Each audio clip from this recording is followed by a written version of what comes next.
I really have a problem with charter schools only because I see the effect it has on the Boston Public Schools. They're taking not only money from the schools, but from the kids. If we weren't spending money on all these charter schools, then our public school in Malden would be able to have librarians, would be able to invest in better playground equipment. It's a disgrace when we have 28 first graders in a public school class, but charter schools, class sizes are 16 and below.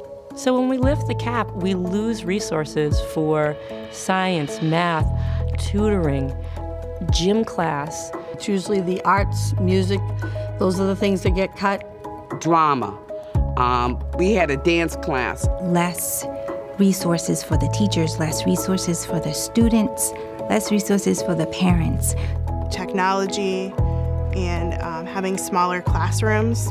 Those extracurriculars. There's special ed teachers, the number of ELL teachers. We're losing what we actually need in our community. Less money to deal with the most needy children. And I think that's going to be ruinous to public education in Massachusetts. We need to keep the cap on charter schools to save our public schools.